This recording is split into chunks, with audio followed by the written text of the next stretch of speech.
to have been my name because of my role. The menstrual blood that they utilize is, they drink it a lot. It helps them retain some youth because the human genetics age faster than the reptilian genetics. And they're trying to balance it out. I believe also that they are trying to balance their own minds out.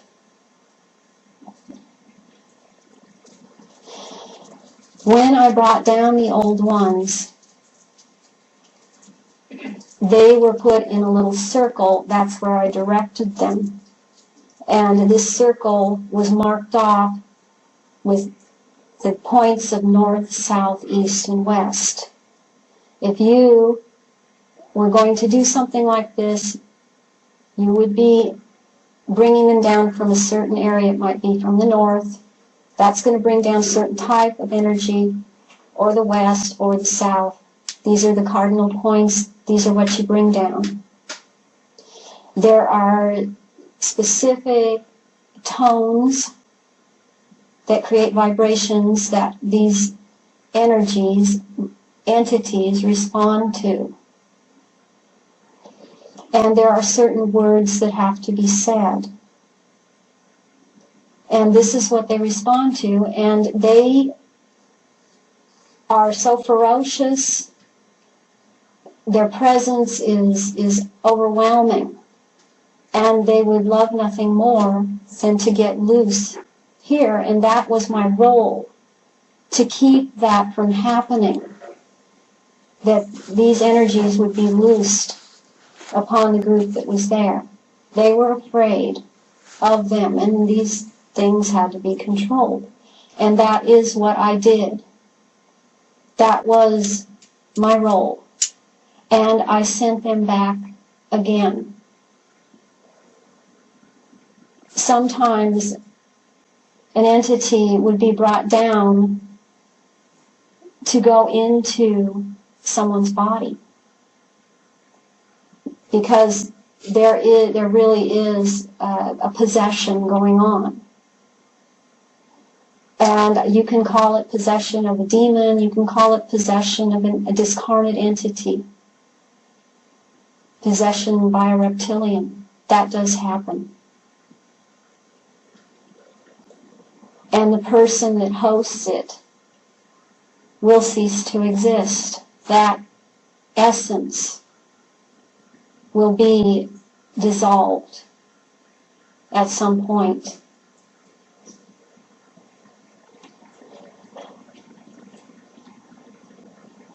My role as a mother goddess was to be present at certain births. At a birth, it was either a sacrifice or it was a blessing.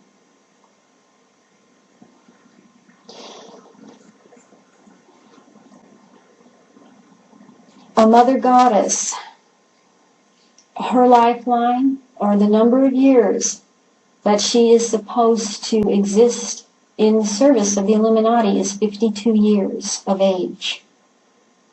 They have a short lifespan. When they are 39 years old, they are supposed to be impregnated, specifically with a female. When that female is 13 and the mother is 52, and she has been training that child will sacrifice the mother in a ritual and take over her role. So, let's see, I'm 48, but I don't have a child to take over, because they did do that to me when I was 39. but I did the unthinkable. I was warned by someone that this was going to happen to me. And I said, you know what? It's not going to happen. I'm not playing with their plan. I'm not going along with it. I'm not doing this.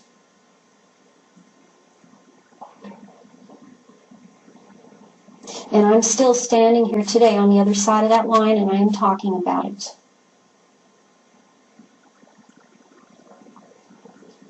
I think that people need to understand how hard it is for someone who is trying to get out of this. And so I would like to talk about that, because I had a hard time getting out of this.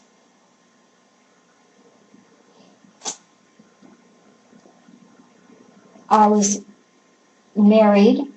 My marriage was set up. I had 2 children. That was set up. They wanted me to have another. I foiled that. I've basically been a problem.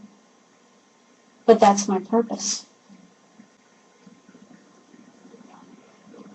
I started having some severe flashbacks when I was about 31, 32, after the birth of my daughter. And I always knew that something was wrong in my life. When you are dissociative, your world is very narrowed down. It's like having many boxes inside of your head. And you're only in one box at a time. And when you're in that box, you only know about that box. And then you're in another box, and it's like nothing else exists. You have different sets of clothing. You have different tastes. You like different people, and some people you hate that the other part didn't hate. You have different experiences that you can't remember. Or it seems like a dream, because there is some leakage of one dissociated state to another at times. So my world was very narrowed down. But I always knew something was wrong.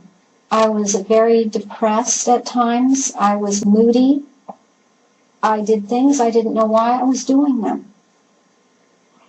There were big gaps in my memory, but I took it for granted. I thought everyone was like that. I thought everyone had nightmares. I thought everyone had just severe depressions where they wanted to die. I thought everybody did little things to hurt themselves when they didn't feel good and to make it all go away. I thought everybody never cried.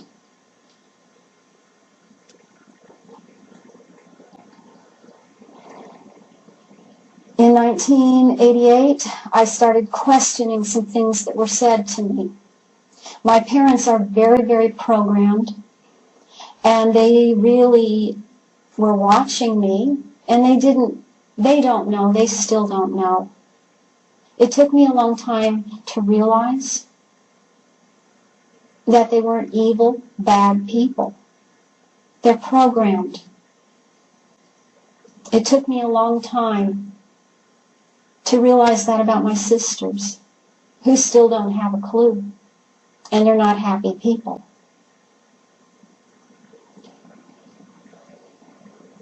I had flashbacks of mysterious, just seeing part of a ritual, and I think, what is that? I had flashbacks of men in gray coats around me. I had flashbacks of military. I had flashbacks of underground places. I didn't know what it meant. I started drawing. I drew things. I took a lot of time. Because I couldn't write. I didn't even know what to write about. There was nothing in my head to write about. So I drew. And I drew with my